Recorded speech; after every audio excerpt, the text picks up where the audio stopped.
వంశీ విభూషితకరాన్నవనీరదాభాత్ పీతాంబరాదరుణబింబఫలాదరోష్టాత్ పూర్ణేందు సుందరముఖాదరవిందనేత్రాత్ కృష్ణాత్ పరం కిమపి తత్వమహం న జానే.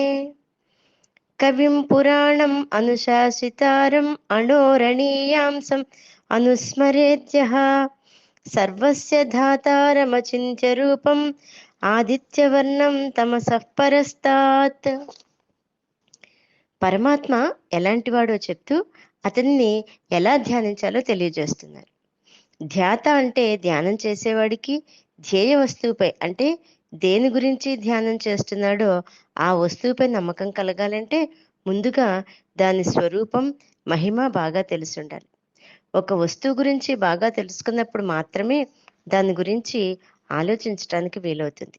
అందుకని ఇక్కడ ధ్యాన పద్ధతిని వివరించడానికి ముందు ధ్యేయ స్వరూపమైనటువంటి పరమాత్మ స్వరూపాన్ని 8 లక్షణాలతో వివరించారు.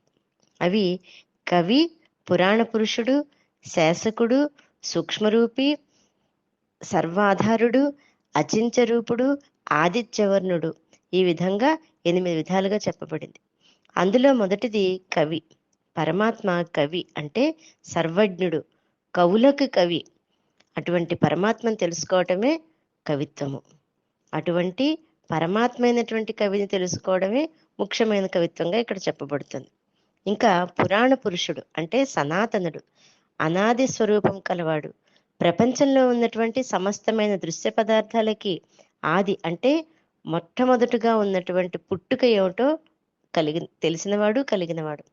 పరమాత్మకు ఆది లేదు. ఆది ఉంటే అంతం ఉంటుంది.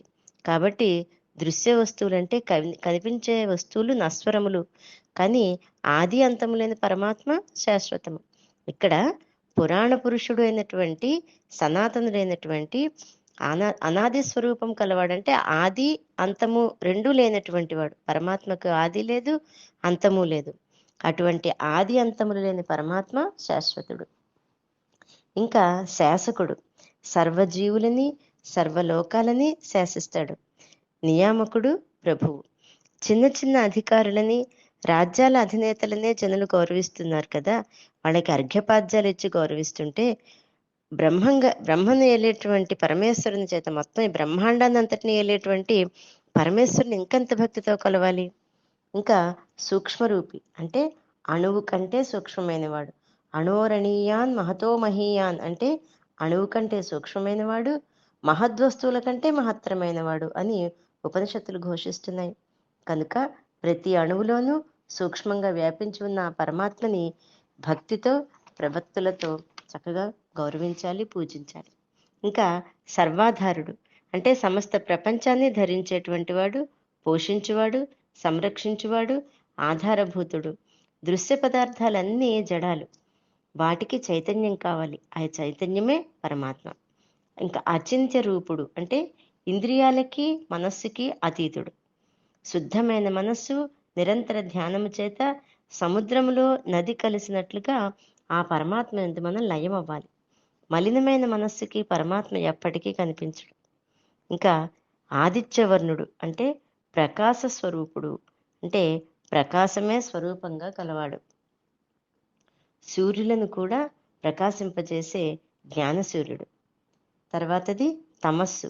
తమస్సు అంటే మాయ, అజ్ఞానము అనేటువంటి చీకటికి అతీతుడు ఈ పరమాత్మ అని తెలియజేస్తూ అటువంటి పరమాత్మని భక్తి శ్రద్ధలతో గౌరవించాలి అని తెలుస్తోంది. జయ గురుదత్త.